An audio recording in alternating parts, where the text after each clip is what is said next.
Good afternoon. My name is Trenton.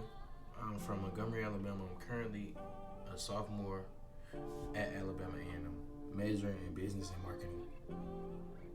Welcome to my podcast. Today we'll be talking about a book called The Narrative of the Life of Frederick Douglass. This assignment is currently for Fall 2023 Survey of American Literature 1. Let's begin. Freed from slavery, Frederick Douglass has spent the rest of his life fighting for social justice.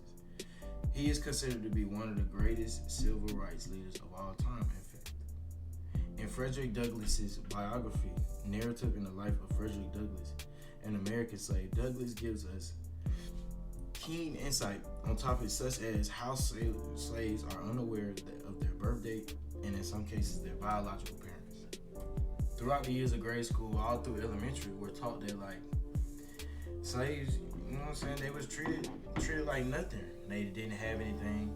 They had to obey everything their slave master told them, or it was straight death. And Douglass is opening up to us and actually showing us how things work from the inside out.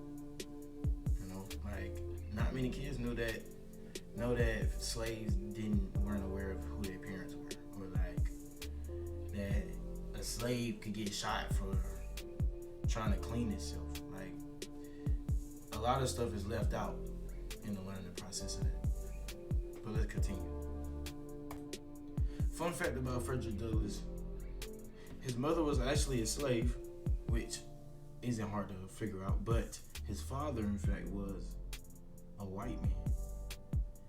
He is speculation as if he was a slave owner, slave master, but he knows he was a plantation master. Like many other slaves, Douglass is unsure of his actual birthday.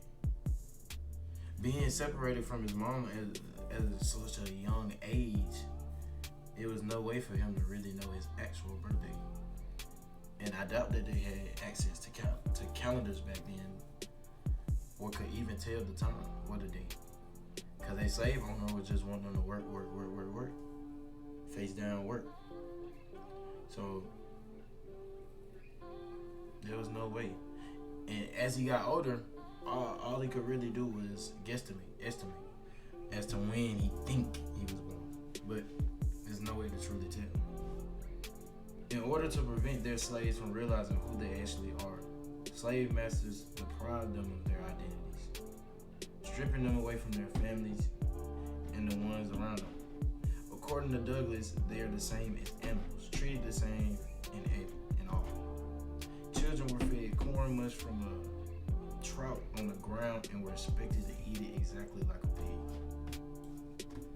In order to prevent their slaves from realizing who they actually are, slave masters deprived them of their identities, stripping them away from their families and the ones around them.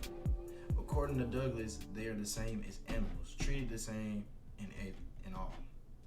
Children were fed corn mush from a trout on the ground and were expected to eat it exactly like a pig.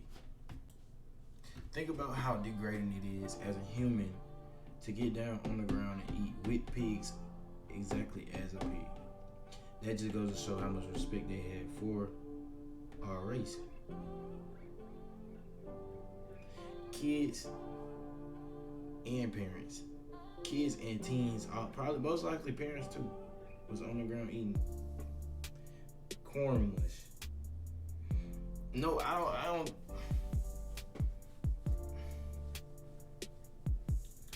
know what corn mush is. I've never heard of corn mush a day in my life.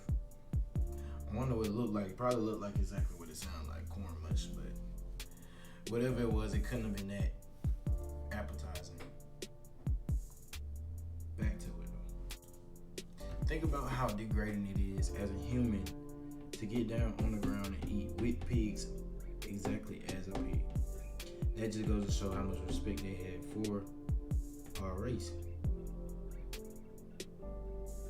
Kids and parents. Kids and teens, probably most likely parents too, was on the ground eating corn mush. No, I don't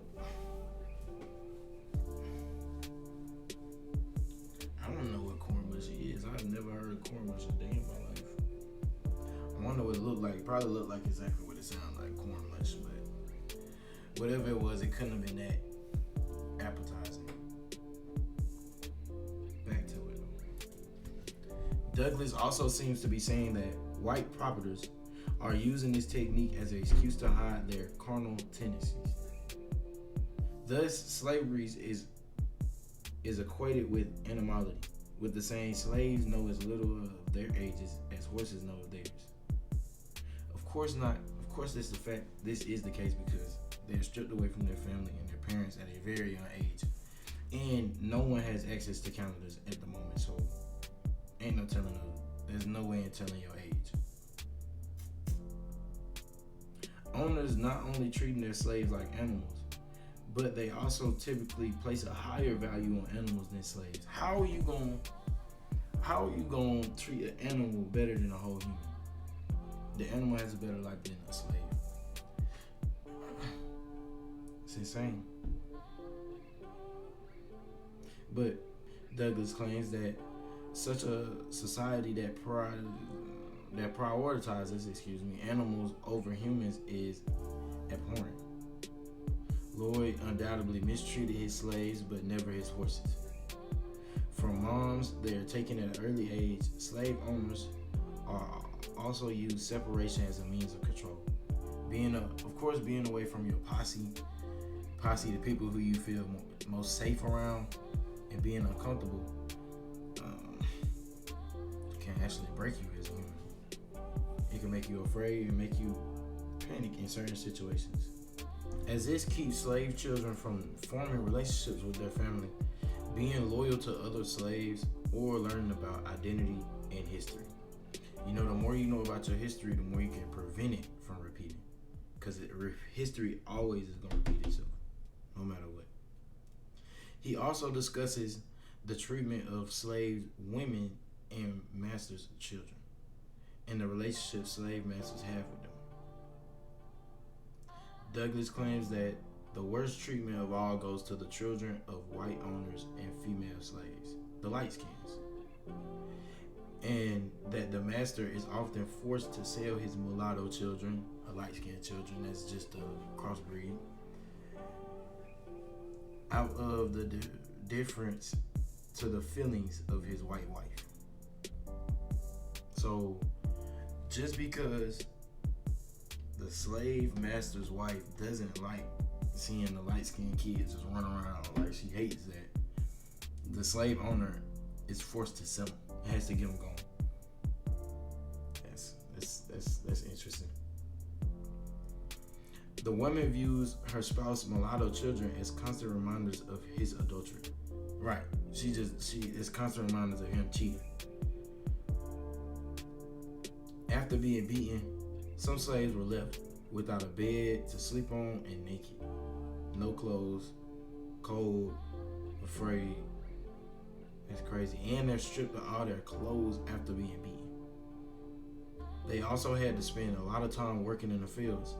Children from 7 to 10 years old of both sexes almost naked, which means just a shirt, a stripped up shirt, maybe some drawers, might be seen all seasons of the year, even in the winter. Only a few slaves received blankets, and none of them had mattresses.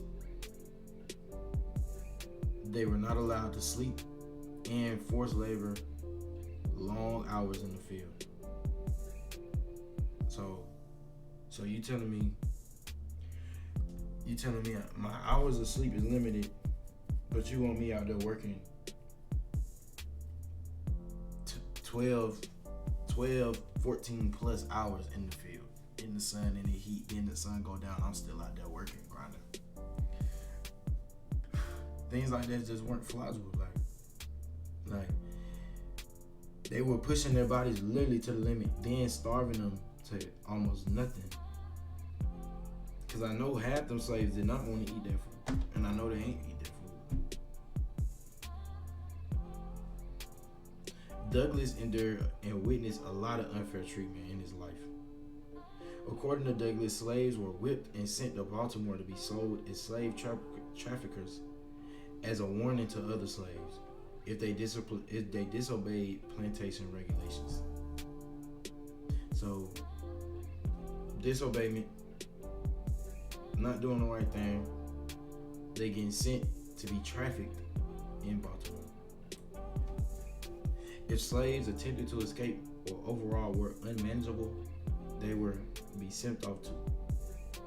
Strangely, in the College Act, slaves were never permitted to partake in the rewards of their toil.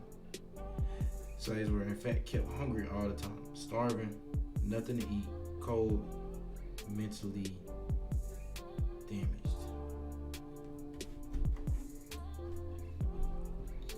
By partaking in the rewards of their toil, I meant like they'll be out there and pick cotton all day, pick cotton, pick the goods, pick the vegetation off the plantation, and they wouldn't be able to enjoy any of the food. So all the food that they're picking is only for the slave master and the family of the slave master. I don't think I could do it. I don't genuinely do not think I could have did that. Like, but it's a have to. Like, you just gonna have to. I would have tried them. Knowing me, I would have definitely tried them. Pushed all they buttons. Cause I'm gonna be like, you gotta be out here doing this, and I can't even try. I can't even get a taste. Okay.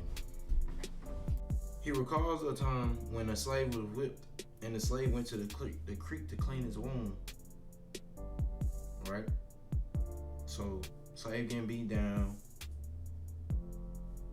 bleeding, wounded up, he's trying to stop the wound. The slave owner demanded the slave to move, and when the slave did not, he was shot and killed on the spot. So, I can't go clean my wound, or I'm gonna get shot and killed. Basically, that's the operation we had going on.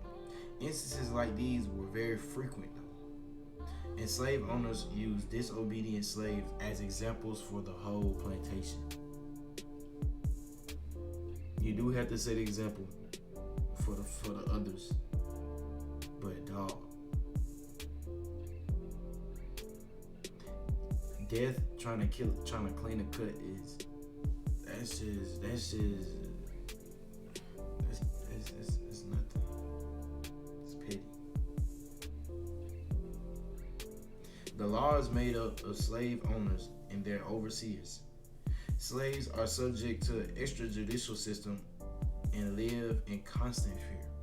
Constant fear of death, constant fear of starving to death, constant fear of overheating in the sun, constant fear of just being shot just because you looked at the slave owner the wrong way. Like, there was no such thing as the word fear. Like,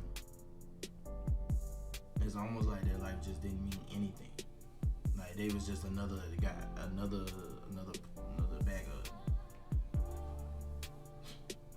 bag of rocks, another sack of rocks. No matter about his life. His life, he can go. They treated slaves as like bugs, like you see a bug fly around the room, you kill him quick. They getting slaves going like that. It's insane.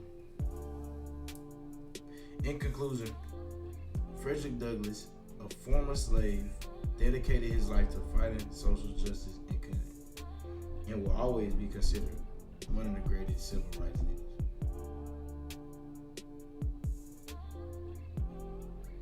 His book provides vast insights into the life of a slave and how a slave was actually living back in those days.